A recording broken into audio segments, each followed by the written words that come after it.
Hi, welcome to Story Time with Gigi. Today we're going to be reading another story from this Disney Christmas storybook collection, A Treasury of Tales.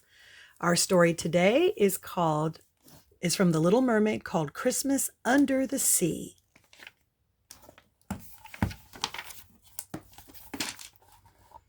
One winter evening, Ariel swam to the water's surface to gaze at a beautiful palace. Ever since she had first gone up to the surface, the little mermaid had dreamed about life on land. Ariel's best friend Flounder swam with her. Sebastian the crab followed them. He had been instructed to keep an eye on Ariel by her father, King Triton.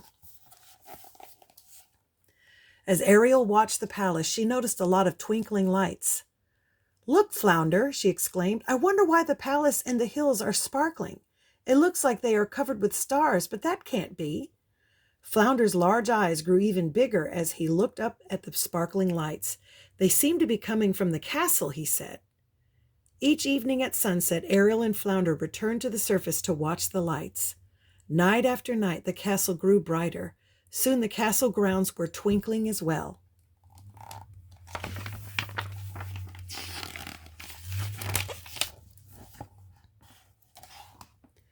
One night, Scuttle, the seagull, spotted Ariel and Flounder in their cove. He landed on a rock beside them. "I see you're enjoying the holidays," he said. Ariel was delighted to see Scuttle. He knew lots of interesting things about humans and how they lived. "Holidays?" Ariel asked. "Sure," Scuttle said. He liked to teach the little mermaid about life on land. "This is when humans decorate the halls with holly."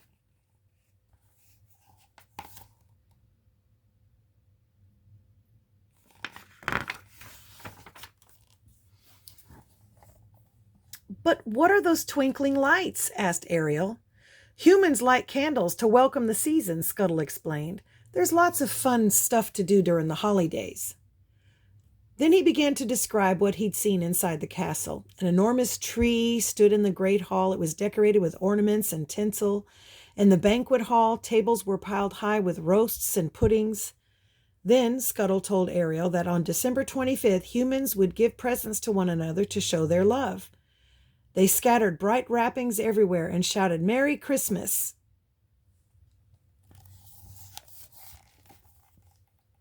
"Ah, yes," said Scuttle, "and the holidays are something to behold." Ariel listened in amazement. How she would love to celebrate the holidays. She imagined singing, eating, and exchanging gifts with her family. She felt sad that Christmas wasn't part of her life in Atlantica. "What if we had our own celebration?" Ariel suggested to Flounder. She brightened as she continued. "We could decorate the great hall in our palace, and I can look for gifts for my sisters, for Daddy, too. When he finds out about the holidays, maybe he'll realize that humans aren't so bad."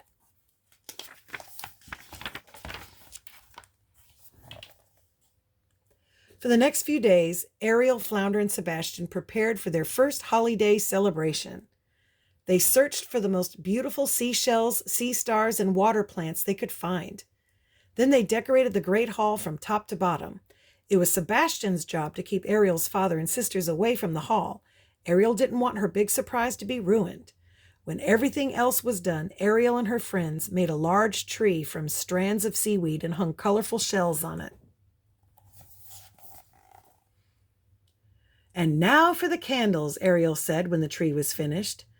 But where would she find those? She needed them to make everything twinkle. Suddenly, the little mermaid had an idea. She searched her grotto where she kept the souvenirs she collected from shipwrecks. She found candlesticks, but the candles had all floated to the surface.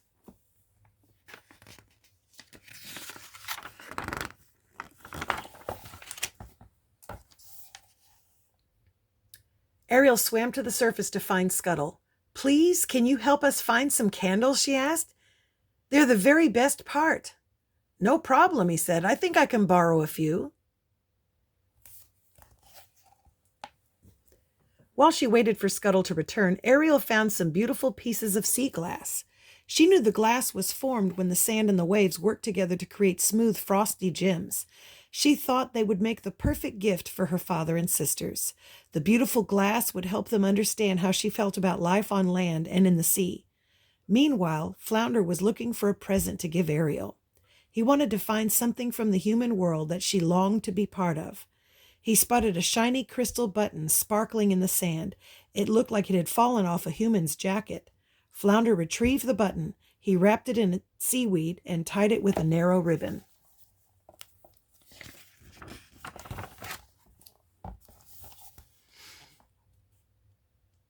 Holiday Eve came at last. Ariel's heart pounded with excitement as she blew on a large shell horn to summon her father and her sisters. "I have a surprise for you," she sang. Ariel's family stared at the festive hall and the colorful tree. "What under the sea is this?" her sisters asked. "Happy holidays," bubbled Ariel.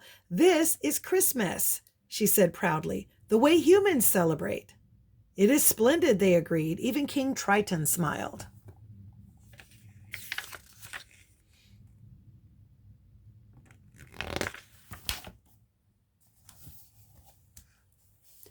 "And here's the best part," Ariel said. Her eyes sparkled as she thought about the next surprise, the twinkling lights.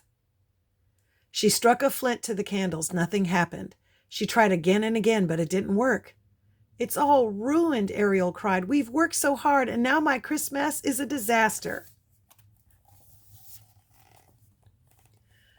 "Not so, my dear daughter," said Triton. "Though you cannot make candles burn as they do on land, you put your heart into this surprise. That's what makes it so special." He took his trident and aimed it at the tree. The candles glowed with a magical light. Ariel smiled at her father. From then on, the evening was filled with a festive spirit. Triton ordered up a grand feast, and the court musicians sang carols.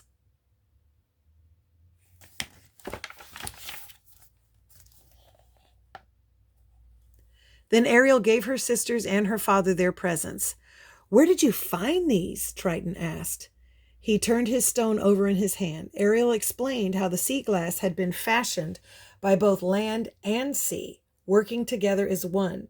She looked up at her father, who smiled and nodded. He understood why they were important to Ariel.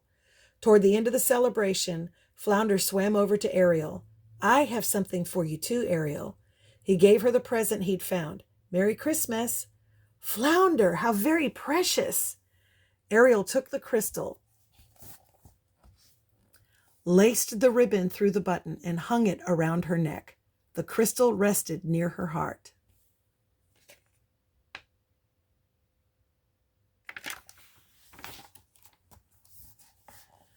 The crystal sparkled brightly, just like the lights that she had seen twinkling at the palace.